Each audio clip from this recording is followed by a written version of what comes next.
Jesu Kristu inkosi. uJesu Kristu inkosi.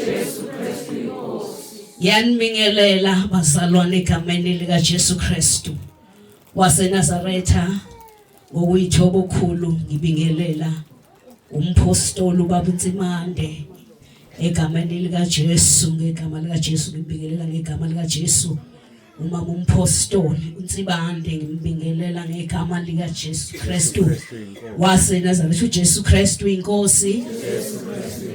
Ngibingelele abefundisi bonke abakhona kule ndawo uJesu Kristu inkosi. Ngibingelele abefundisi esinabo kwi-fraternally nabo mama babefundisi nabefundisikazi nabo nomvangeli wethu wasempolweni Presbyterian Church kule ndawo. Ngibingelele no mama ngibabonile ama-elder akhona no-elder wami ebandleni engikulo Kingdom Embassy Church. Ngiyambingelela umdala wami ngimbonile nomdala umkhize wasepress egameni lika Jesu. Ngibingelela obaba ke bonke abakhona nabafundisi bonke abakhona abafike nobaba uNtsimande uJesu Kristu inkosi. Ngibingelele omama bonke abakhona balendawo uJesu Kristu inkosi. Nabazalwane bonke emabandleni abo ngokumsebenzi wabo ngoba kahle kahle akuzona izikhundla lesikuzo umsebenzi. Ngibabingelela ngithi uJesu Kristu inkosi. Ngibingelele umzala ubaba uMkhabela nonkosikazi wakhe uMankuna ngithi uJesu Kristu inkosi. Nomkhekazi wakhe nange lapha emuva ngiyambingelela ngithi uJesu Kristu inkosi. Abantwana ngiyababona bakhona nolusha uJesu Kristu inkosi. Nomakhelwana nabapheke kitchen ngiyabingelela ngithi uJesu Kristu inkosi. Siyambonga uNkulunkulu ngomsebenzi ongaka omangalisayo namhlanje usihlanganise kule ndawo ukuba sizokwakhiwa. Ozophuma la aqale enye into angazi ngoba mina ngibheka ukuthi insuku zogcina uyasho ukuthi sekusondela ukubuya kaJesu. Siyalungiswa uNkulunkulu busy ulungisa ibandla elafelwa indodana yakhe. Okhulunyiwe la kukhulu kakhulu. Siyambonga uNkulunkulu kakhulu. Bengixoxa nje ekhaya before ngifike la ngithi enhlizweni yami angisho ukuthi kusho umoya engcwele ngithi enhlizweni yami kunalokho ukuthi khona ushintsho oluzoba khona ukuma kwaleli tende kule ndawo. Uzoshintsha ikhala kaMkhabela la itende belime khona. Uzoshintsha even ifamily yakuyithi kaSikhakhane. Mina ngumfundisi uSikhakhane njengoba kade esho ubaba uMkhabela. Kahle kahle indaba kaJesu yafika nami ekhaya kwasindisa ubaba wami. Kahle kahle ngazalelwa ekhaya ngwakaSithole. Ubaba wami wathola uJesu. uJesu wathola ubaba wami ngoba ngizalwa indoda eyayingamukeli ukuthi ngazala ingane ehedeni yona ibincika kaNkulunkulu. Wamshutheka ngafa kuJesu mina ngenkani. Mina ngishunyayizwanga kodwa ngathi nganquma ngathi Jesu ngisize ngoba le ndoda engizalayo ithi angiyona umntana wayo ngingasindiswanga akakwazi ukuzala ehedini. Wangenzela umusa uNkulunkulu. Ngokusho nje kanjalo ngase ngiyayitshela ngasinqumela mina. Ngashumayele mina ngathi nje ngizophila for the sake of my father. Ngaphila ngenxa yokuhlonipha ubaba wami. Wayesa umvangeli ngaleso sikhathi sengifundisi manje. Ngahlonipha yena ukuthi angeke ubabe inceki abe nengane engasiphethe kahle, abe nengane engamsaba uNkulunkulu. Ngoba ngamsaba uNkulunkulu wenza noma kanjani. Ngasaba kuloko kusaba kwami uNkulunkulu wangidabukela. Wangithola enkonzweni engangikuyo kaMashu eFaith Mission. Wangithola uJesu lapho. Ngivele sengisindisiwe nginqumele wangithola kilangezwe khona uNkulunkulu uthi kanti uyakhuluma. Wakhuluma nami kwi-conference sasikiyona yabantu abasha. Ngamukeliswa ngamandla kaMoya Ngcwele ngagcwaliswa. Ngakhuluma ngelimi ezintsha ngilapho eFaith Mission. Kahle kahle enhlizweni yami kwangathi ngabhabhadiswa ngokwesibili ngoba ngangibhabhadisiwe ukuqala. Kwakunalakho okukhona lokho ukuthi mawubhabhadiswe kwi-swimming pool kufana nongabhabhatiswanga. Ngase ngifisa nokuthi ngiyongena emfuleni ngoba ngesikhathi ubhabhadiswa laba babebhabhadiswa ngalelo langa mina ngehlelwa amandla. Ngamuza uNkulunkulu ekhuluma nami, ngahlukanisa kusukela lapho uNkulunkulu wayixoxa namakhulumi nami uNkulunkulu.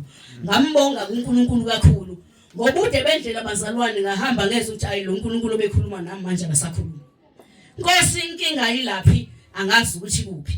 Ngase ngiyakhumbula ukuthi ngelinye ilanga uNkulunkulu wengisebenzisa ngendlela emangalisayo abazalwane base Azaliya bayakwazi obabumbeshe ngangenza izinto babenze bathi unamadimoni lo mntwana sikaze sizwe into enjeni ngoba okwenzeka izinto akhulume ngqo uNkulunkulu batshela uNkulunkulu ukuthi ubathi thina siyazi lento kwazi uNkulunkulu wasusa umfundisi uSithole eLegiton wathi akeze azobatshela ukuthi uNkulunkulu ungithobele umhlaba wonke so noma ngikhuluma ngelimi abangazizwa uNkulunkulu uma mina ngimlalelile kuphi nakuphila ngihamba khona ngiyofika ngikhulume ngolimi la khona mengithumele kumashangane ngofike ngibe ishangane mase ngihlisa imessage kaNkulunkulu ngesishangane mangiye besuthwini uzokwenza kanjalo noma kuphi la uNkulunkulu ukuthi mangabe ngiya emaphutukezi ngizofike ngikhuluma isiPutukezi sasuka ke lo sohlakaxaka ngaze ngamncenga uNkulunkulu sengikhumbula manje ngiyabonga ukuthi uyangikhumbuza ukuthi wathuliswa yini ukukhuluma nami ngamncenga ngase ngisaba ukuphila ezulwini ngisemhlabeni ngathi inkosi angikwazi ngoba ngikwazi ukuphendula abantu mabebuza okunye ngiphendula okunye ngoba ngikhona emhlabeni ukuthi ingqondo ayikho emhlabeni manje sengifana nohlala hayi inkosi ngisize ngaze ngasho ngathi hayi inkosi ngathi it's too much not for me lapho kanti ngiqhatha noNkulunkulu wangidedela uNkulunkulu phela ngifuna ukuphila njengabantu bonke ngifuna ukuhamba ngenyama wadedela ngabona inkinga futhi hawu Nkosi kanti kunje ubhlungu ngiyabonga kuNkulunkulu ukuthi ufika nje umpostoli nebandla lifika uNkulunkulu vele beseqalile ke mina empilweni yami ekhuluma nami impela inkonzo yokuhlambuluka abazalwane balengo hlokuma ngasawukhulume ngayo nje first wathi zihlanzeni wathi uNkulunkulu angeke akwazi ukusebenzisa umuntu ongahlanzekile ngoba sidukisa ibandla especially thina sabefundisi wathi asikwazi ukuhola ibandla elingcwele wavuka kumina ke ukuthi uDavid wayifundisa indodana yakhe uSolomon ukuthi ihambe ngemiyalo kaNkulunkulu noSolomon uma ngabe enikwe ichance yokuba inkosi akajabulanga ukuthi uyinkosi uzokwenza konke akuthandayo kodwa wezi umthwalo ukuthi ngizola hola kanjani ibandla likaNkulunkulu mina ngenaNkulunkulu ingakho athi inkosi ngiyabonga ukuthi ungibeka inkosi emva kwaba uDavid kodwa ngikwazi ukuphuma ngikwazi ukungena wacela ukuhlakanipha ukuze akwazi uhola ibandla kaNkulunkulu ngoba liholwa ngokuhlakanipha komuntu liholwa ngokuhlakanipha kabantu kukaNkulunkulu ingakho kufanele silihole ngokuhlakanipha sikhulume exactly lento uNkulunkulu ayishilo mina ngeke ngize ngimnxusa uNkulunkulu uma ngabe kufanele ngime ngenhlanhla kaNkulunkulu wangenzela umusa ngene umfundisi ophethe ibandla abazalwane ngumfundisi ophethwe ngiphethwe nami ngikhephi ishumi nginika ubishop ongiphethe ngisubmita ngaphansi kwaBishop ngilalela yena ngiphinde ngilalela uNkulunkulu ngoba uNkulunkulu ukhulumile kulezi insuku wathi noma usubmita ngaphansi kwaBishop kufanele umhloniphe umkhulekele makhona izinto ongaziboni kahle ngithe wena zirong ungami lapha epulpit mayikunika uchance ukhulume ngayo phambi kwebandla ukuthi uNkulunkulu uthe ngoba uyamlimaza into ekufanele ukuthi uyenze wena uNkulunkulu mangikhulumile nawe ufanele umkhulekela qala kakhulu ebese uyohlala naye phansi ukhulume naye uthi uNkulunkulu ukhulume ngokuthi wakhuluma ngokuthi ebandleni ukuthi lokhu akakudingi uNkulunkulu sekuba kuyena ukuthi wenze njani so ngambonga kakhulu uNkulunkulu ukuthi uqalile ngabuza ngathi wenkosi ake ungitshele kahle masikhonza siyakhonza sometimes singakuzwa ukuthi ukhona phakathi kwethu angazi noma phela sithambe sijwayele ukuhamba ngama feelings kungani kunjalo masithi siyathandaza Nkosi siyathandaza ngelinye ilanga siyazi ukuthi umthandazo engathi awamukelekile kodwa ke uNkulunkulu wathi kunodonga kufanele silidilisa iliphi lelo donga lezona elezona nje khona wakhona lokho uthi bayithi udonga izono lezo izona phela zisahlukaniswa noNkulunkulu izona ngathi ngiyabonga Nkosi kusukela manje engathi uNkulunkulu angangisiza sengimdala ke manje angisize nje angifisa ukulahlwa sengimdala ngimthatha uJesu ngimncane kumuntu omusha kahle kahle uNkulunkulu nje mina wangifisa ngino 12 years uNkulunkulu ngakithi mahlatshelelo angilifte ngizwe ukuthi angikho emhlabeni ngila ngisezulwini engilifta ebandleni lase Presbyterian Church ngangihlala ka-anti wami uba umyeni wakhe wayekade eyini eyidikoni ngamthola lapho. Uma sengiqhubeka sengimdala okunye seqhubeka sezambula vele kodwa kahle kahle inhlansi kaNkulunkulu ngayithola lapha ngineminyaka ewu12 mase ngizwe ukuthi uJesu waqale no12 years ukwenza umsebenzi kaNkulunkulu eshumayela ngathi anginkosi bengithandwe kangakanti ngakho ngalibala ngezinye izinto sekusukile lokho kodwa waphinda wangithola ngoba ngithandile. So ngiyambonga uNkulunkulu kakhulu bazalwane. Ngizobongela umndeni umkhulu ebefanele mala sithi umkhulu kahle kahle umalume omdala akaphilanga ngohlobo olumangalisayo. Ngakho ke ngiyambonga kakhulu uNkulunkulu ngizoma mina ukuzobonga ukuthi ngibonga bonke ngibonga nebandla elinikele lasuka lakhipha imali zalo laqasha imoto ngibonga nomphostoli nonkosikazi wakhe bashiye konke kade bezokwenza beza kaMkhabela ukuza uzosikhava nokuzobungaza lo mbungazo omkhulu ngibonge nobaba uMkhabela nomama uMkhabela cha bayibambile bazalwane.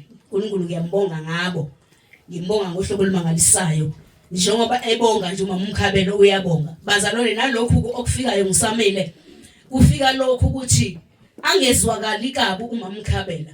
Lokho akusho ukuthi ebandleni amekhonza kulona lona lisogodi noma limkhonza uNkulunkulu. Indlela uNkulunkulu azembulayo kumuntu mayezembula ngesikhathi ukukhula uNkulunkulu khona izinto azembulayo bese ubona ukuthi kanti bengenzi lutho kusho ukuthi kuba Nkosi ufike noma mina ngibizwe kulesikhathi ongifike kusona bengeke ngikubona ngoba uNkulunkulu usembule ezinye izinto njengayo inkonzo okuhlamluka besingayinaki kakhulu ngoba besibuza ukuthi le kuhlamluka kuyena enhlamluka kubani kunalokho kwazi ukuthi wakuhlamluka esihlahleni. Kodwa ke siyambonga uNkulunkulu ngendlela akhulume ngayo ngobaba umpostoli uNtsibande nangendlela afundise ngayo egameni kaJesu. Siyabonga. Mina ngizwa ngiyanithanda bazalwane. uNkulunkulu nje njengoba ngisebenza ngenza ngithande bonke abazalwane bonke egameni kaJesu. uJesu Kristu uyinkosi. uJesu Kristu uyinkosi. uJesu Kristu uyinkosi.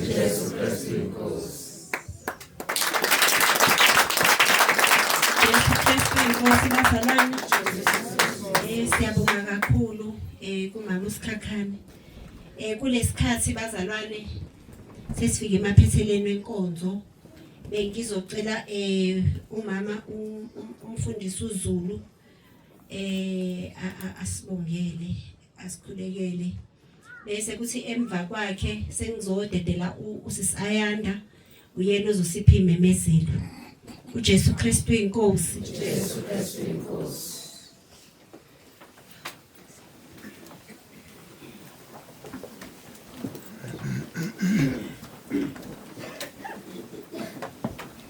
Jesu Kristu inkosi. Jesu Kristu inkosi. Baba wethu ongcwele, baba wethu namandla, siyabonga abantwana ntambama, siyabonga ngasengcwele. Konke osukukhulumile phakathi kwethu, siyakhuleka nkosengcwele ukuthi uqhubeke baba usiphe ukudla okwaziyo wena ngoba uyazazi izidingo zethu. Uyakwazi nokusifanele thina njengabantwana bakho. Uyosigcina ke nkosena amandla onke esikhona ezwini lakho nkosengcwele silalela wena. Ngoba nkosengcwele akukho sifihlela kona. Ngoba uthe wena nkosengcwele ezini lakho busipha konke ngoba akukho sigodlela kona. Nkosengcwele iba nathi ke baba nantambama. Thizwi lakho nkosengcwele ungafaniswa nobani ukuthi ufane. Ungalinganiswa nobani ukuthi ulingane. Akekho nkosengcwele ungalinganiswa nawe. Siyakhuleka nkosengcwele ukuthi wena ungayigodlanga ndodana. Bekungaba kanjani usincishe konke na kanye nayo na. Sipheke baba ukuhlakanipha okuvela kuwe. Uthe nkosengcwele ezwini lakho wathi sibonge uJehova ngoba unguNkulunkulu omuhle omusa wakho ungunaphakade. Siyabonga mqalisi nomphelelisi wempilo zethu. Wena nkosengcwele onguNkulunkulu othembekile osipha konke okufanele nesikudingayo ngoba uyakwazi sikudingayo singabantwana bakho wena ungubaba wethu. Hamba nathi ke nkosengcwele endleleni yonke osasimisele yona. Usigcine usipha amandla nalapho siyetha khona usivuselele nkosengcwele. Siyabonga baba wethu namandla onke, siyabonga dwala lamadwala. Siyabonga ngaba yethu nantambama egameni elinamandla igama likaJesu waseNazaretha inkosi yethu sithi uJesu Kristu inkosi uJesu Kristu inkosi uJesu Kristu inkosi uJesu Kristu inkosi uJesu Kristu inkosi uJesu Kristu inkosi amen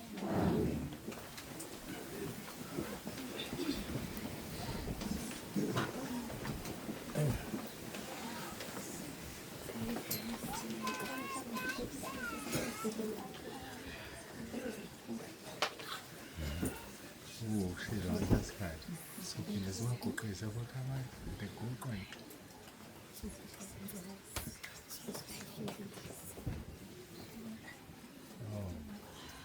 bizo ayanda azokhuluma ezokudla ngathi kusazobusiswa nokudla Yebo.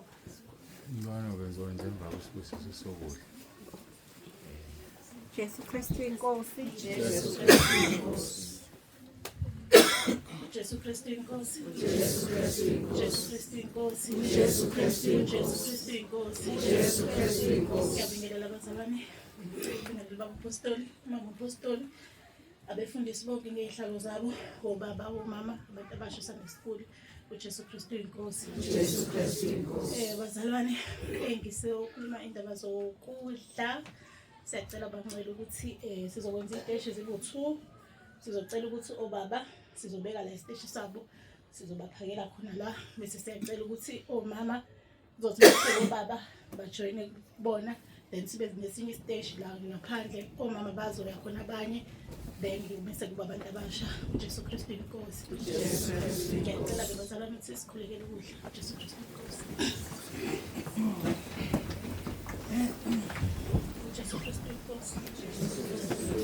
Baba sabanini sethu enguJesu Kristu waseNazaretha ophilayo siyabonga uNkulunkulu wethu oncedo ngokudla komphefumulo sosiphe kona siyacela inkosi usibusisele ngokudla kwenyama esokudla ukuthi nobenze ngathi abaphilanga mayisedlile inkosi ezezophila siyacela ngegama elihle inkosi yethu uJesu Kristu waseNazaretha ophilayo uJesu Kristu inkosi. Amen. Umusa wenkosi yethu uJesu Kristu nothando lukaNkulunkulu Baba nobudlelwane bukaMoya oNgcwele akube naloyo phakathi kwethu inkosi uJesu izibuyilanda ibandla layo uJesu Kristu inkosi uJesu Kristu inkosi amen amen nihambe nibe nokuthula kwenkosi Jesu Kristu inkosi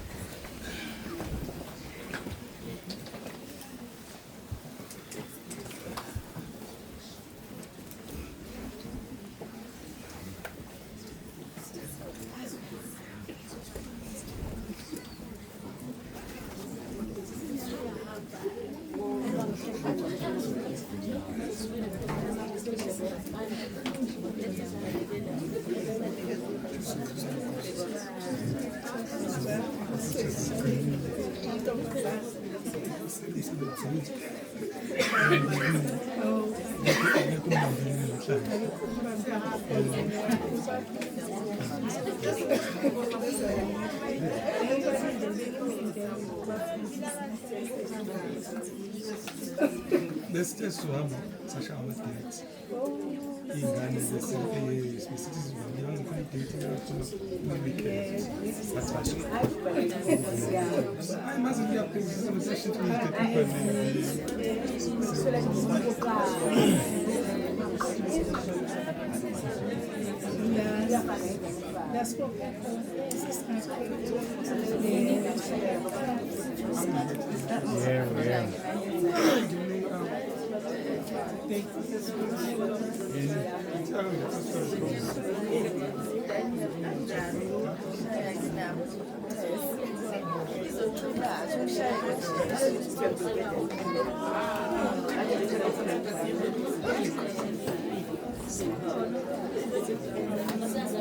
Sikulelele ma siyavala la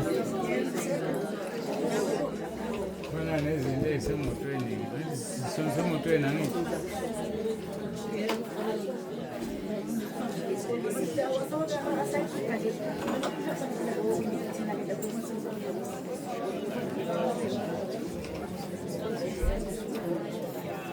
KSC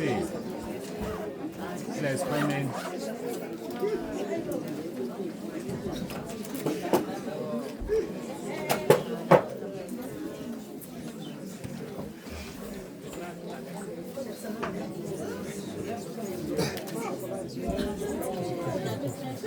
inkosi nibhale kahle.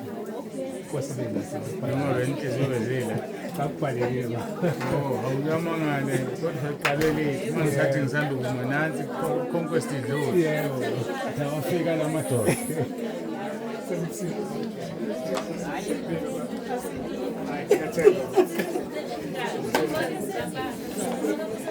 Funa ini? Ngabe uqaqala izinto. Ngabe uqaqala izinto lezi. Uzobuya nento zakho.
Nasi izikhwama zakhona zisi.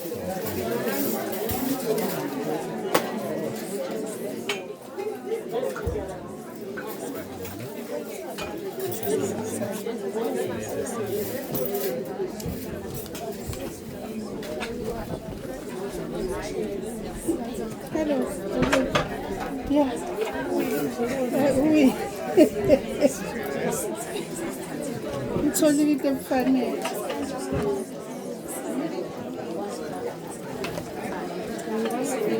Ngena phazu kwasona.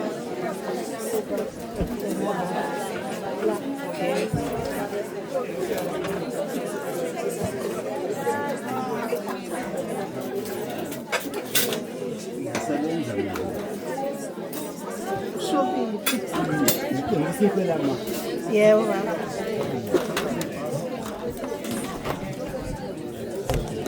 Oh.